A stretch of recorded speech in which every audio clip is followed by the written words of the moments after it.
नमस्ते दोस्तों, knowledge stories के एक और महाधमाकेदार और रोंगटे खड़े कर देने वाले एपिसोड में आप सभी का स्वागत है। पिछले एपिसोड में हमने देखा कि अरावली के शेर कबीर सोलंकी ने मौत के मुंह से निकलकर सारा सिंघानिया के खौफनाक मंसूबों को नाकाम कर दिया। लगा था कि सारा की गिरफ्तारी के साथ ही खेल खत्म हो जाएगा, लेकिन आसमान में मंडराते उस रहस्यमयी हेलीकॉप्टर और उस पर लिखे message welcome home king, the game has just begun ने यह साफ कर दिया है कि असली दुश्मन अभी भी साए में छिपा है। क्या कबीर उस अदृश्य दुश्मन को पहचान पाएगा? क्या जोया और कबीर का साथ इस नई आंधी को झेल पाएगा? और आखिर कौन है वो जो कबीर को किंग कहकर पुकार रहा है? आज का ये 21वां एपिसोड केफ और किंग की कहानी को उस स्तर पर ले जाएगा जहां से वापसी का कोई रास्ता नहीं है। अगर आप कबीर की बहादुरी के कायल हैं तो कमेंट बॉक्स में दहाड़ते हुए लिखें कबीर द किंग। चलिए शुरू करते हैं केफ और किंग का एपिसोड 21। सूरज की लालिमा अभी अरावली की चोटियों को छू ही रही थी कि सारा सिंघानिया की गिरफ्तारी के बाद गांव में पसरा सन्नाटा और गहरा गया। पुलिस की गाड़ियां सारा को लेकर जा चुकी थीं, लेकिन कबीर की नजरें अभी भी उस आसमान की ओर जमी थीं जहां कुछ देर पहले वो हेलीकॉप्टर मंडरा रहा था।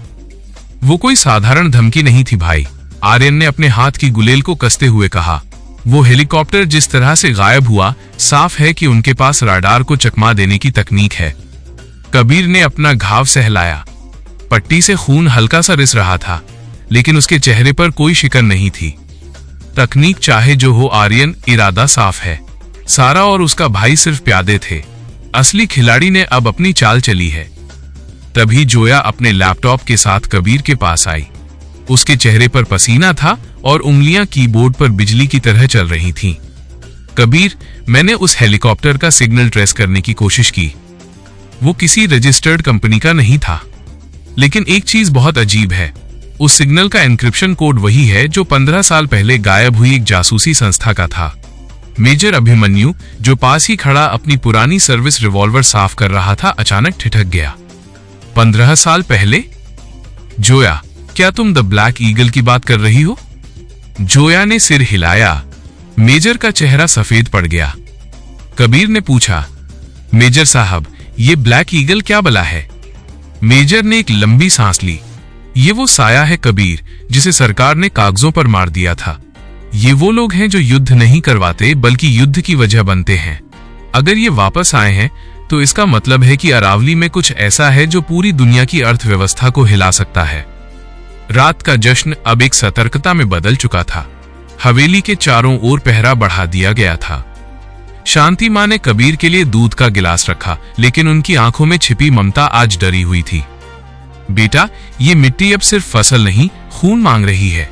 क्यों ना हम ये सब छोड़कर कहीं दूर चले जाएं? कबीर ने मां का हाथ पकड़ा। मां, अगर शेर डरकर जंगल छोड़ देगा तो लकड़बग्घे राज करने लगेंगे। ये लड़ाई अब सिर्फ मेरी नहीं, इस माटी की है। तभी अचानक हवेली की सारी लाइटें एक साथ बंद हो गईं। सन्नाटे को चीरती हुई एक आवाज गूंजी, जैसे कोई धातु जमीन पर घिस रही हो। आर्यन, मेजर, पोजीशन लो। कबीर की दहाड़ हवेली में गूंजी। अंधेरे में सिर्फ कबीर की सांसों की आवाज सुनाई दे रही थी। तभी रसोई की तरफ से एक कांच टूटने की आवाज आई। कबीर बिल्ली की तरह दबे पांव वहां पहुंचा। वहां कोई नहीं था, सिर्फ एक छोटा सा काला बॉक्स रखा था। उस पर एक स्क्रीन जल रही थी जिस पर गिनती चल रही थी, 10, 9, 8। सब बाहर निकलो, बम है। कबीर ने चिल्लाकर शांति मां और जोया को धक्का दिया। जैसे ही सब आंगन में कूदे, एक जोरदार धमाका हुआ, लेकिन ये आग वाला बम नहीं था। ये एक इलेक्ट्रोमैग्नेटिक पल्स बम था। हवेली के सारे इलेक्ट्रॉनिक उपकरण, जोया का लैपटॉप, यहां तक कि गांव के ट्रांसफार्मर भी फूंक गए। पूरा अरावली पूरी तरह से ऑफलाइन हो गया था।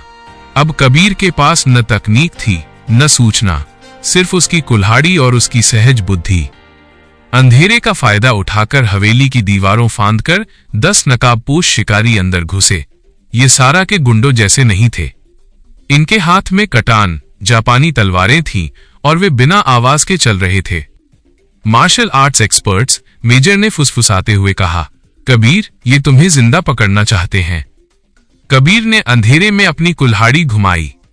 जिंदा तो वही पकड़ा जाता है जो हार मान ले। आज अरावली की रात इन गद्दारों की चीखों से गूंजेगी। पहला हमला कबीर पर पीछे से हुआ। कबीर ने बिजली की फुर्ती से झुककर वार बचाया और अपनी कुल्हाड़ी के पिछले हिस्से से हमलावर के घुटने पर वार किया। हड्डी टूटने की आवाज सन्नाटे में साफ सुनाई दी। आर्यन ने अपनी गुलेल से पत्थरों की जगह छोटे छोटे जलते हुए गोले दागने शुरू किए, जिससे हमलावरों का ध्यान भटका।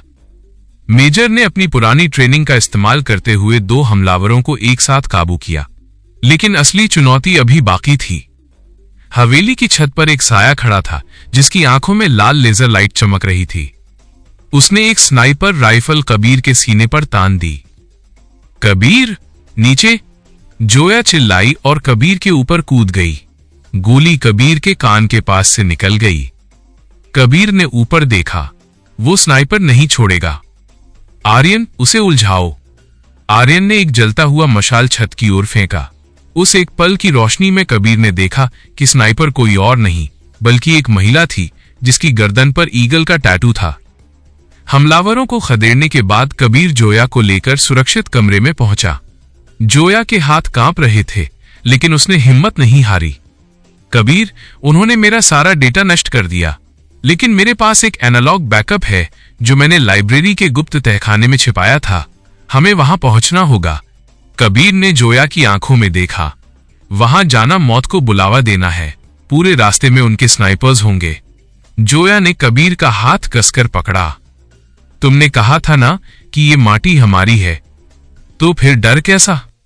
कबीर मुस्कुराया। यही वो पल था जब उसे एहसास हुआ कि जोया सिर्फ एक शहर की लड़की नहीं बल्कि एक योद्धा है। रास्ते में कबीर ने अपनी देसी बुद्धि लगाई। उसने गांव के बैलगाड़ियों और भैंसों के झुंड को सड़क पर छोड़ दिया ताकि हमलावरों की गाड़ियां रुक जाएं। धूल और धुएं के बीच कबीर, जोया और आर्यन जंगल के रास्ते पुरानी लाइब्रेरी की ओर बढ़े। पुरानी जर्जर लाइब्रेरी के तहखाने में पहुंचकर जोया ने एक गुप्त दराज खोली। वहां एक पुरानी फाइल और एक पेन ड्राइव थी। जैसे ही कबीर ने फाइल खोली, उसके पैरों तले जमीन खिसक गई। उसमें अरावली का एक नक्शा था, लेकिन वो नक्शा जमीन के ऊपर का नहीं बल्कि जमीन के अंदर का था। ये क्या है? आर्यन ने पूछा।